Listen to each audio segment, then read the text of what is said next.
My name is Jeff O'Reilly. I am the Director of Connection and Engagement at Saunders Farm and Sunders Cider Company, where I'm basically the General Manager of the cidery, and I'm working on business development in Saunders Farm.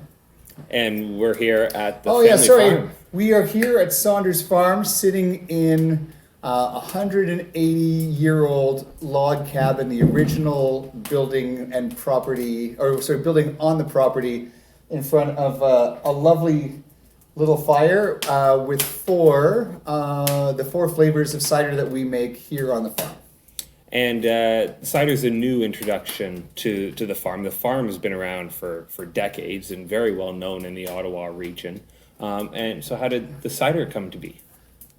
It's really, really great that the Saunders family are very, very entrepreneurial. So they bought this farm in 1976. It had been a number of things. It was a working farm. It was a strawberry farm at one time. And we're currently celebrating the 30th haunting season right now. So they continue to add new and interesting attractions. And in a time, COVID obviously, where a lot of people are sort of downsizing their businesses and I guess worried about what they're going to do.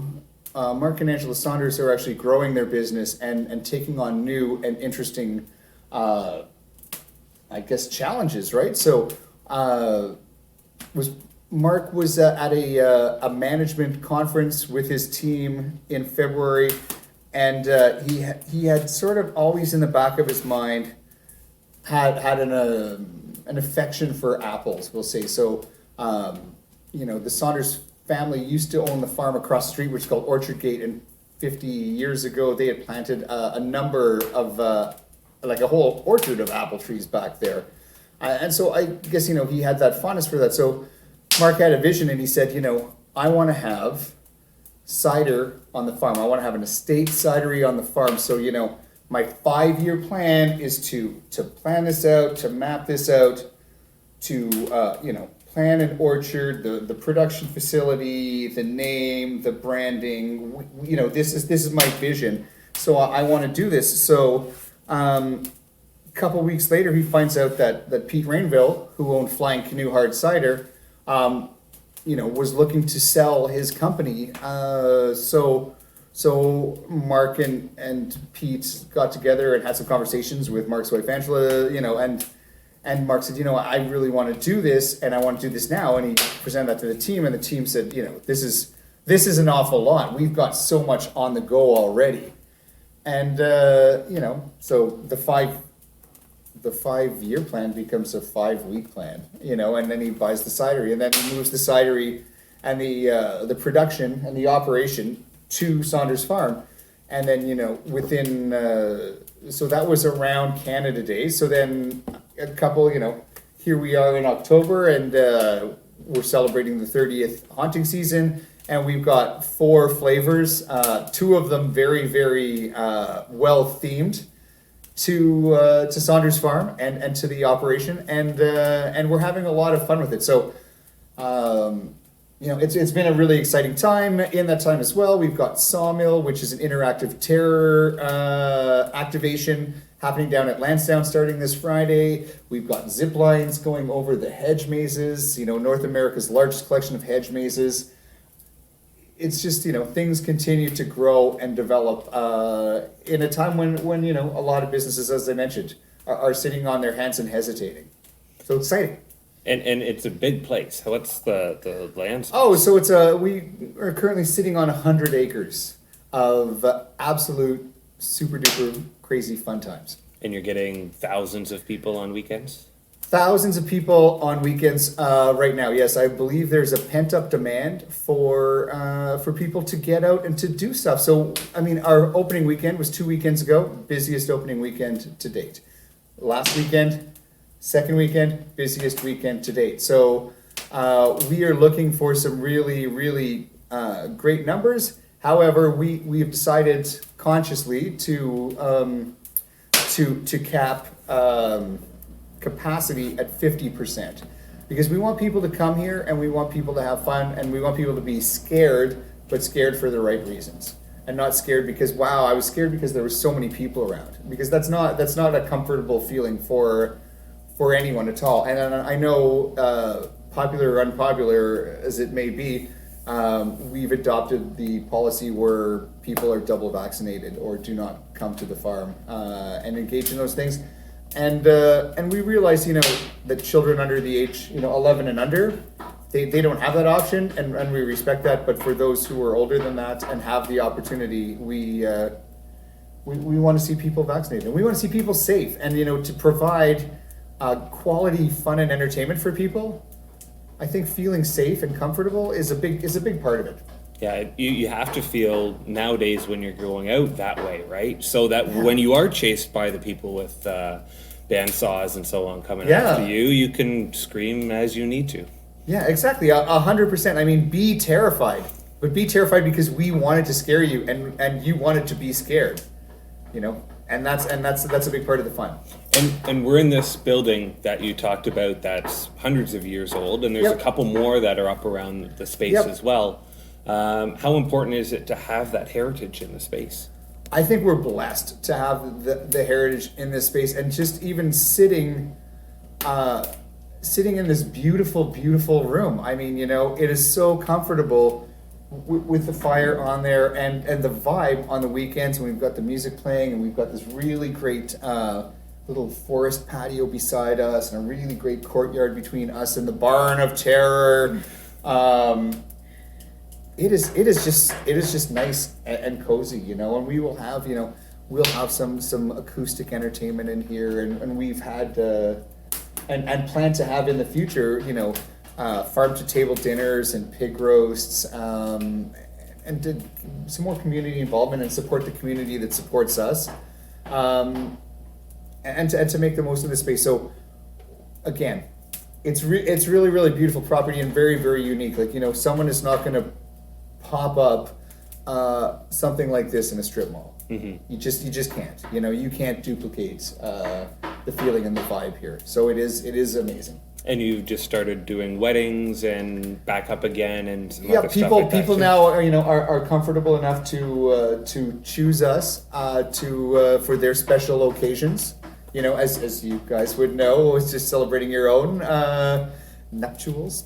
It's a nice, and even just we have a kids camp in the summer, farm camp, and so I guess when I had started here, the COVID restrictions had eased to the point where we were allowed to do that, and we'd have 150 kids a day, and to see those happy little cherub faces giggling, and all of them in their little tie-dye shirts, and so much energy and fun. It was really re-energizing and invigorating to just see that burst of life. And so on weekends here too, to see the crowds coming back, it's just so awesome, because the last couple of years has been tough, and I'm sure I'm not the only super outgoing extrovert out there, but I mean, I miss people, and to a certain extent I miss crowds. I mean, I'm not going to be thrilled when I have to stand in a lineup for things, but pretty first world problems, You mentioned people. Why don't we talk a little bit about who's part of this whole team and how it all got together? But why don't we try a cider first? So why don't we sample the way that we would sample our flights, and we'll start with the driest first. So the driest that we have is called Sawtooth. Premium dry cider. So Sawtooth is 5% alcohol. It is pretty much the same apple blend as Flying Canoe, just aged and treated a little differently to not be as sweet. And I think on the can here, here it is. Sawtooth hard cider uses the juice of apples extracted through tortuous pressing, followed by a conditioning regimen that would make most CrossFit enthusiasts cry. We cut out the sweetness to create a crisp cider and a sharp taste that bites back. So we're having fun with this. So we'll raise a glass and cheers. Cheers. So we were saying people, who does the marketing and the branding and all that? So our team, there's three principals, and then there's quite a number of wonderful supporting people in this. But so Mark Saunders, who owns and runs Saunders Farm, is the guy who's overseeing everything, right? So super creative, high energy, positive, beautiful person. And he sort of oversees that. So then there's myself, where I will oversee sales, promotion, distribution, marketing, and just The core keeping that business out there. elements. The selling of parts, that, right? yeah. And then we've got Greg Longpre, who is the operations manager, who has done an amazing job overseeing and really taking charge of the production of the cider. So we work as a team in developing flavors, in the concepts of flavors. I mean, we have our Saunders Farm management team that we all sit together and we taste stuff. We get as many people giving us feedback as possible. Jane Doe Creative Services has helped us with the design portion of this, and Rob Hymans. And I mean, we really gel well as a team. The brainstorming sessions are super fun, and this has been a great adventure. You know, as you know, and maybe some of the other people listening might know, I come from a beer and hospitality background. So I am a Prud'homme beer sommelier and instructor. I have written about beer for a number of publications. I had a column in Metro Ottawa for 4 years, and I still write for things like Bounder Magazine and a lot of other freelance stuff, and had run pubs for 35 years. So cider is still new to me. I mean, I'm familiar with cider. Cider's certainly been on tap in holy smokes, just about every place I've worked for the last 30 years, and I've learned a bunch about it. But in coming to this role, I realized I know very little, and there is so much more to learn, and I'm loving learning and discovering. You know, and as a 55-year-old man starting a second career in a new vocation, it's been really great, and I love, you know, the tie into the farm and the authenticity and the farm fresh and the people, and just the fact that, I guess, kind of like craft beer, you know, there doesn't seem to be any boundaries as to what you can do with cider, you know, and it's not just like, I'll say, like Strongbow, like, you know, and Strongbow seemed to be like the only thing that I can remember that was on tap anywhere forever, and you know, just as Guinness isn't the only stout you'll see, or Malibu rum's not the only coconut rum you're going to see, and so on and so forth. People want to see more and want to taste more, and I also think that, you know, people being very health conscious and aware of dietary constraints. A lot of people, whether they are fully gluten intolerant or not, seem to live a better life without a lot of gluten in their life. So having you know, a farm fresh and fantastically fun product that is gluten free and natural and light and refreshing seems to be a great option for people. And so we've been really pleasantly surprised with the response. And even as I go into LCBOs and I guess on licensees, to see that category continue to expand, it's, you know, it's very positive, and I think it's expanding for all the right reasons. And as we've seen, it has grown. I mean, Flying Canoe as a brand was one of the first cider producer in the area. There's now about 10 or so within an hour and a bit drive from Ottawa, give or take. We've seen the province itself expand to over 100, and in Canada there's 370, whereas 10 years ago there was probably 50. So we are in I was going to say, even within the last couple of years, there were more craft breweries in Ottawa than there were craft cideries in Ontario. You know, and wow. Yeah, and it's grown for a lot of the reasons that you said. It's a local product. It's an alternative to beer and wine. That a lot of people are moving away from gluten. We even this year though was interesting because the pandemic obviously had those first challenges where some places didn't have a place to be able to sell. Pete did a great job on working towards having the 5 acre rule temporarily suspended so that small businesses like his and dozens across the country could still sell some product because all the licensees were gone. So there was a big pivot. And from what we understood over this summer, there's been quite a downturn in Ontario craft ciders being produced, being sold, because there's been an uptake in international sales of cider as well. So there's a lot of movement happening and going on. But I think coming to a place like this really shows the value of a local production, of something that is made really right on the farm. And more people are starting to say, well, maybe we don't want to reach for the Somersby or the Strongbow. We're going to find something else. Well, for sure. I mean, even that had been seen in beer, and I even look at wine to a certain extent. You know, it's hard to replicate what some of those major wine producers are doing internationally because they're very, very dependent upon the terroir, right? So the growing season and the quality of the grape is huge, right? So we've got very, very young vineyards and things like that. But I mean, just last night I had a Pinot Noir from Kin Vineyards down the road, and it was awesome. It was really, really nice, you know, and I think it's maturing. We're blessed in Ontario to have ridiculously great apples. So good, you know, and actually we're going to move to the next cider, which is Flying Canoe.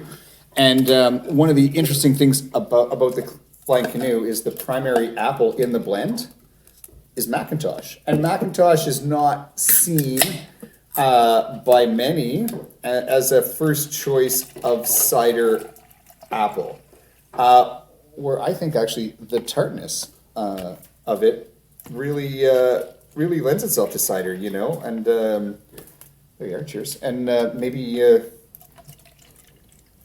you know, I'm kind of a teach their own kind of person, but I like it, you know, and I like the blend. And we've had discussions here at the farm, you know, about doing single apple eventually, and doing, you know, as we're only a couple months old, we're not at the point yet where we're, you know, barrel aging things and doing a lot of that crazy stuff. But I'm really looking forward to it, and I really, again, like what this is Pete's original recipe, and we're really happy with it. You know, it is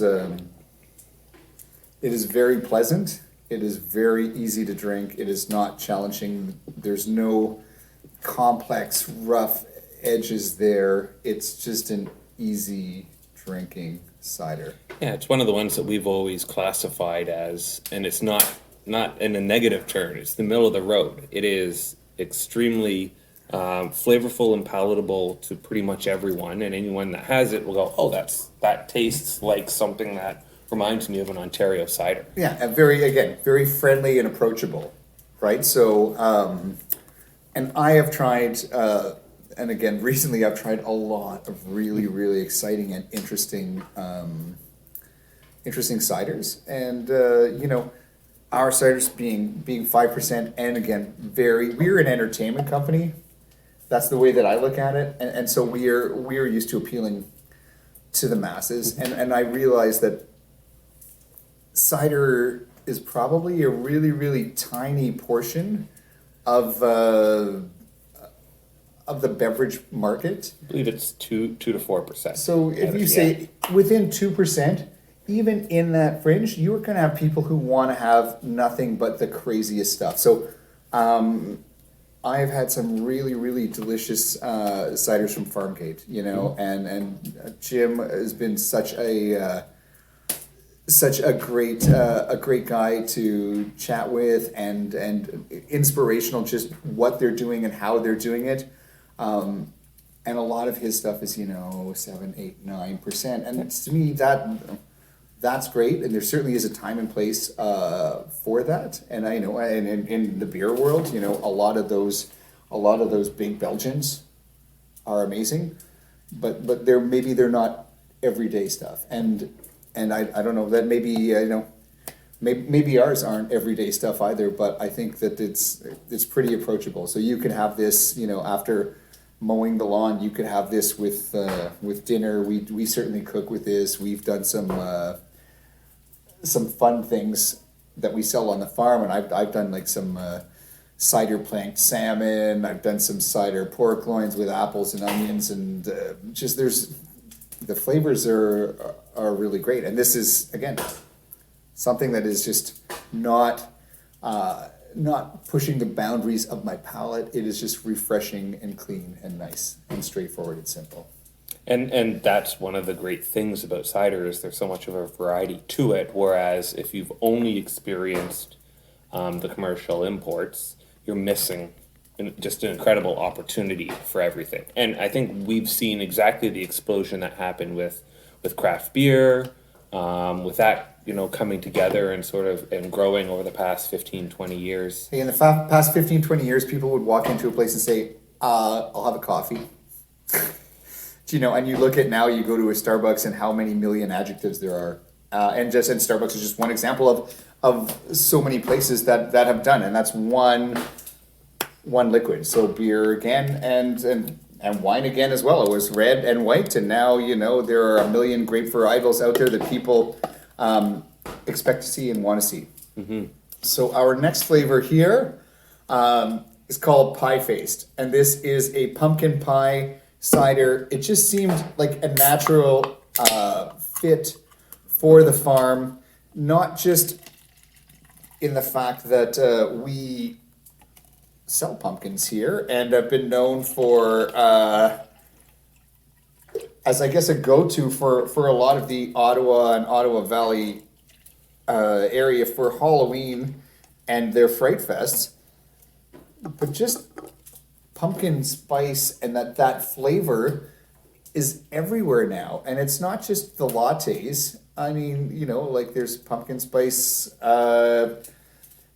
Baileys and spice box whiskey and flavors of everything. And it just seems to me like, it is a flavor of fall, and then pumpkins themselves with the jack-o'-lanterns and the big shiny grin it's just synonymous. So I thought, what a really great fit, and the response has been overwhelming. Our packaging is just so fun, and and we're thrilled about the response to it so far. And it's got a very nice blend of things. It has a nice little the spice comes through, but it's not overwhelming. The pumpkin comes through, it's not overwhelming. You still get a really nice apple vibe. Yeah, to and it. that was really, really important to us too. Is that we didn't want to just come out with a giant spice bomb, and I find that having that steady hand in developing flavors it's a challenge, but it's also so worth taking the time to do, because some places and I've seen and I could use the beer community as a great example. There are a number of pumpkin flavored beers and various different treatments and ways to get to that end result, and I think that's exciting. But some of them are just so subtle you don't really even notice it, and then some of them are so heavy-handed that you feel like you're participating in one of those cinnamon challenges, where you're doing that spoonful, and it's too much. So to me, it was like to have the elements and the basic flavors that you would expect to find in pumpkin pie, but also know that you were drinking cider, and I think that we've hit that pretty well. And and again, this is a whole team effort, and we keep trying and we keep playing and toying with it, and it's fun. So tell us a little bit about availability, because I'm assuming those listening who have seen the cans are going to go, where can I get a hold of something like that? Yeah, we are actually getting a lot of requests right now, and please keep in mind, thank you. We are really thrilled that people are interested in discovering our cider flavors. And they're like, wait, why aren't they in the LCBO yet? Well, the process to get into the LCBO is usually about 6 months pre-planning to get your product listed into those locations. And Did I mention that we just moved here back around Canada Day, and that the Saunders Farm, Saunders Cider, has only existed since maybe June, so we're not there yet. So we also are in a very small production facility, and we have limited capacity. So we are selling them on the farm, and we will be selling them at Sawmill. So on the farm and Sawmill for consumption at those two places, and then to take home, you can buy them here at the Cider Shack on the farm. And they're selling extremely well, mostly because they're fun flavors and it's new and exciting in the thing. So the next and final flavor we're going to try, which is the sweetest one and the one that people are most tickled by, is called Tricky Treat. And this is a candy apple cider. We make candy apples here, caramel apples here, dessert, gourmet apples here, like the big score, and peanut butter fudge and triple chocolate. Oh my God, the smells and the aromas are very, very inspiring. So we have a lot of fun with this stuff. But as you can see with the candy apple, it is a glorious bright red color, which people seem to just be wowed and delighted by. And again, when we try this, as we say, this is the sweetest of the four. Cheers. It's delicious, and it is not sweet. And when we were doing the tastings, we were like, oh, this is really sweet compared to the other brands that we're making. We made sure that we brought in some Somersby to try right beside it. Yeah, it's not to realize sugary. Not nearly as sweet as Somersby, which in my mind, Somersby is one of the biggest selling ciders in the world. And if people think that is not too sweet, then we made sure we just stayed a little step underneath to make sure we were within that range. But this is extremely drinkable and super fun. And I think again, a lot of what we're seeing as people are coming in and having the flights and discovering this and enjoying it with food, and also buying some to take home. These are fun flavors for your Halloween party, and a great way to continue to elevate the theme of your event. And as we are basically a big Halloween theme park for the next 6 weeks, this has played well into what we do. So we're thrilled with what's going on here. And if you're wondering what it looks like, it really looks like that red candy apple. Yeah, and exactly like it. Yeah, and it's got the taste to it too. It's awesome, and I'm hoping that as people are listening to this, that there will be pictures. Some of the farm pictures are also our Instagram is chock-a-block full of just really, really great images. At Saunders Farm Fun or at Saunders Cider. Please take a look, follow us, come and join us at the farm, try some of these flavors and enjoy. I mean, we'd be thrilled to have you out. Well, with a place like this, great for photos. Oh, yeah. As long as your heart can take a little bit of a scare, it sounds like. Yeah, exactly. And you know what? A little bit of liquid courage before you go into those haunts, not a bad idea. Or a little laughter to calm the nerves. That's right. Jeff, thank you so much. Really appreciated having you on today. My pleasure. Thanks so much, Barry. Cheers.